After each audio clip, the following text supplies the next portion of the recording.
Olá a todos, espero que estejam bem.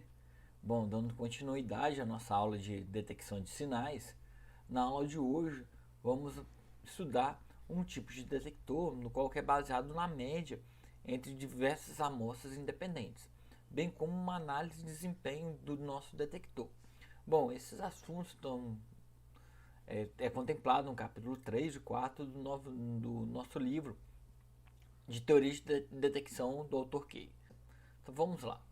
Então, recapitulando o exemplo da aula 1, né, no qual eu tenho a transmissão de um sinal por meio de um canal, ou seja, eu tenho a transmissão de um sinal com amplitude A, tem uma chavinha aqui que está indicando ou estou transmitindo ou não estou transmitindo, né? O ruído desse nosso canal, que é um ruído aditivo, eu vou representar pelo a variável Wn para indicar que é no instante n nosso ruído, e esse ruído é um ruído aditivo. E no final desse meu canal tem um sinal medido, né? Que estou representando como xn aqui, que seria o sinal medido. Bom, uma vez realizando a medição desse meu sinal, eu posso aferir por meio somente olhando essa medida, né, o valor dessa medida, se eu enviei ou não enviei esse meu sinal A por meio de uma comparação. Então eu tenho aqui, ó, no final, para verificar se o meu sinal A está ausente ou presente, eu comparo esse valor medido com o valor limiar. Então tá aqui, vou comparar. Se o meu sinal medido for superior a esse valor limiar, eu defino que houve um envio de A, ou seja, vou definir aqui como A presente. E se o nosso valor for inferior ao limiar, né, eu vou definir que o A foi ausente, ou seja, não enviei o meu sinal aí. Beleza? Bom, na aula 2 nós aprendemos como selecionar o valor do nosso limiar, né? Que eu vou selecionar um valor do limiar de tal forma que a nossa taxa de falso positivo seja igual ao nível de significância alfa. Em outras palavras, né? Também segue o mesmo raciocínio que, na verdade, o que eu quero é que o meu erro do tipo 1 seja igual a alfa, que é similar, né? Taxa de falso positivo com o nosso erro do tipo 1. Tá aqui. Para os nossos casos de aplicação, né? Tipicamente é utilizado um nível de significância de 5%. A maior parte das pesquisas de potencial de detecção de potencial vocado auditivo trabalham com esse nível de significância. Que também, quando eu quero trabalhar com valores de 0 a 1, né, seria 0,05. Esse detector no qual eu tento manter a taxa de falso positivo como um valor constante igual a um nível de significância alfa, na literatura é chamado como detector de Newman-Pearson, o qual a taxa de falso positivo é constante. No nosso caso específico, vai ser igual ao nosso nível de significância. Considerando que o nosso ruído tem uma distribuição gaussiana, né, e nossa amplitude é um valor constante, um sinal, por exemplo, descer lá, eu posso descrever a nossa hipótese nula, que seria na condição no qual aqui nesse caso prático seria a chave aberta, eu não estou transmitindo meu sinal, né?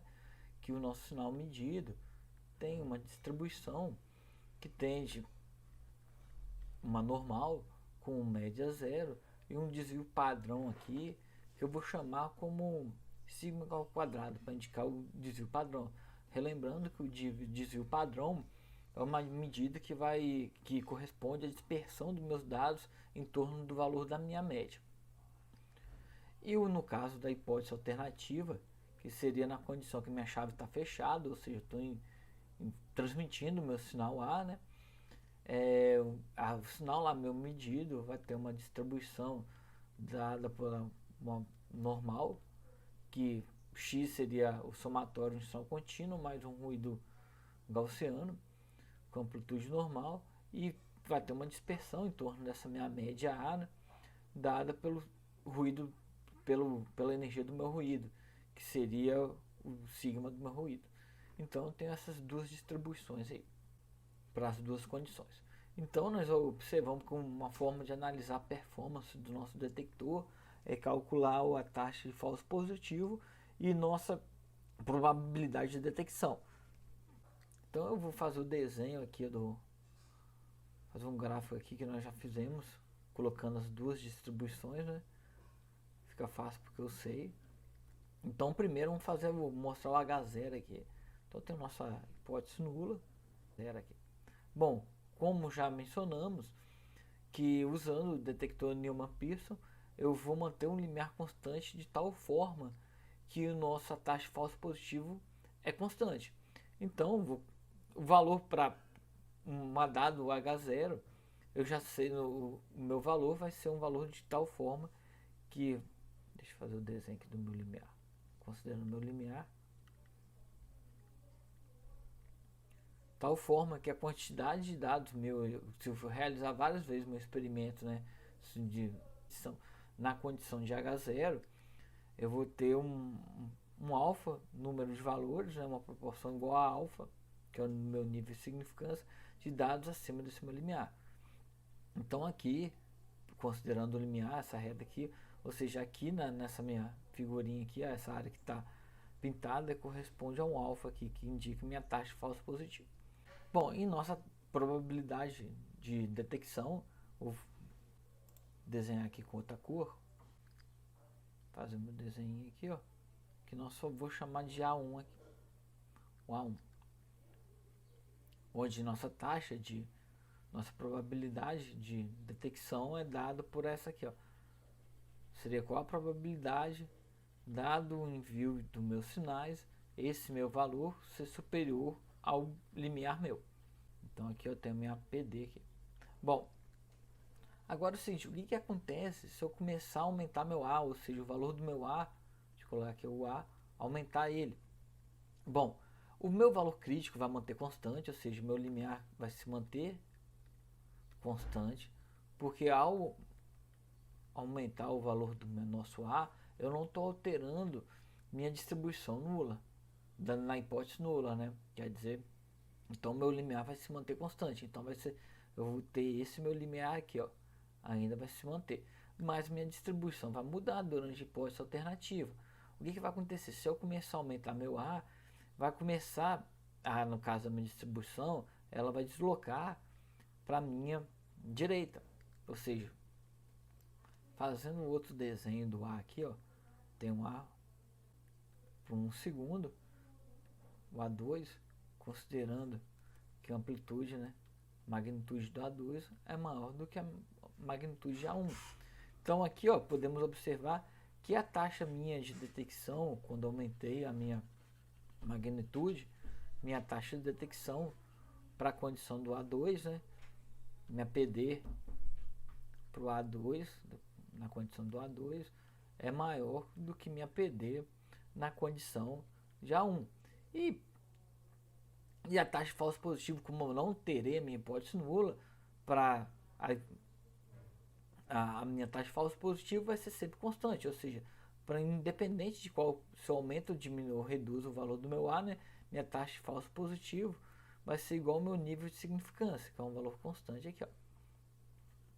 Beleza? Então, o que isso quer dizer?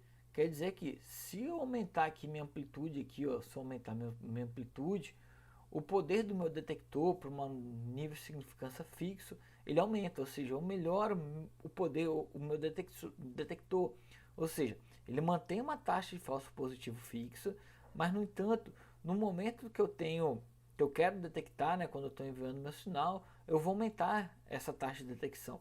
Por aqui, minha taxa de detecção vai estar próximo de 100%, ou seja, toda vez que eu enviar meu sinal, eu estou decidindo de maneira correta que eu estou enviando meu sinal.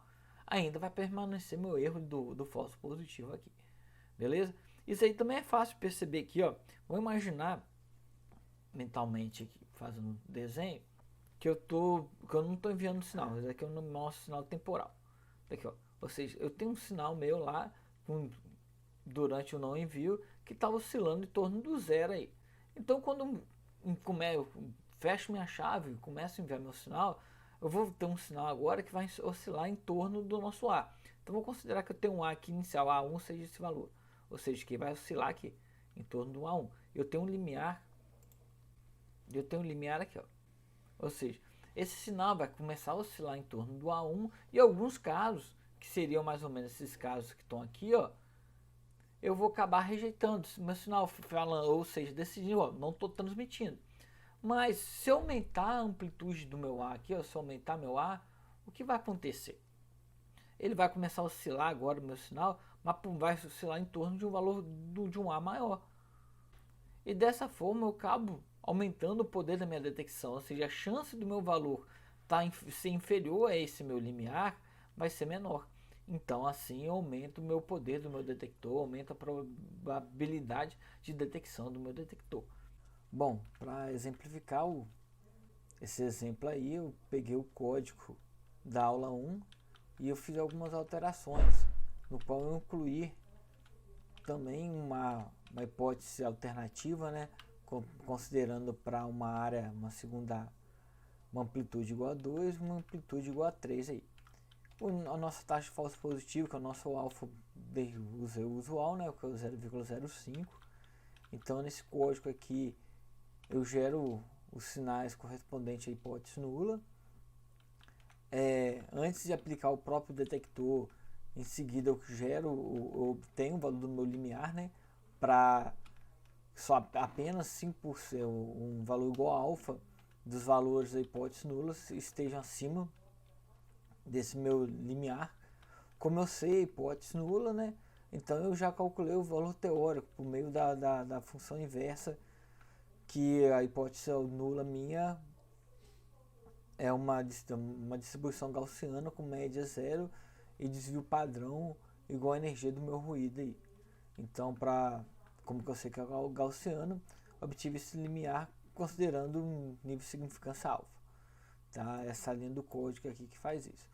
Bom, em seguida, eu gerei a hipótese alternativa, né, no qual eu estou enviando o sinal para as 3 amplitudes diferentes e plotei aqui a distribuição para cada uma dessas, né, para cada uma dessas hipóteses alternativas. Em seguida calculei minha probabilidade de detecção para cada uma dessas hipóteses alternativas. Então eu vou rodar aqui no meu código para nós ver o resultado. Tem um valor limiar, né, que o limiar nosso só vai depender da hipótese nula. A taxa de falso positivo está em torno de 5% mesmo, conforme esperado. E em seguida, as 3 linhas, a taxa minha de detecção para cada uma das amplitudes. Observe que para a amplitude 1, que eu também utilizei o valor igual a 1, tinha uma taxa em torno de 25%. Para a amplitude 2, o valor igual a 2, a taxa de 62%. E para uma amplitude igual a 3, deixa eu consertar aqui, ó, a 3 aqui, quase 90% da taxa de detecção. No gráfico aqui dá para ter uma ideia, né? Que daqui é a hipótese nula, hipótese alternativa para uma média unitária, média igual a 2, média igual a 3. E aqui é o nosso limiar, né? No qual que é essa área aqui, ó, essa área da nossa hipótese nula é igual a 5% da área total dela. Bom, observa, quanto maior a minha média, maior a área aqui, ó, na direita do meu valor do limiar, que está indicando minha probabilidade de detecção. Só posso colocar aí o exemplo aqui para outros valores. Vamos botar aqui, ó, vou colocar aqui um 5, por exemplo, mandar rodar. Ver que a taxa de detecção está quase 100%, né? Você vê que, ó, ou seja, minha média distanciou mais ainda para a direita, está mais longe ainda do meu valor do meu limiar. Observa que a minha taxa de detecção está muito alta, próxima de 100%, ou seja, toda vez que eu estou enviando o meu dado, utilizando esse meu limiar, eu consigo detectar meu sinal.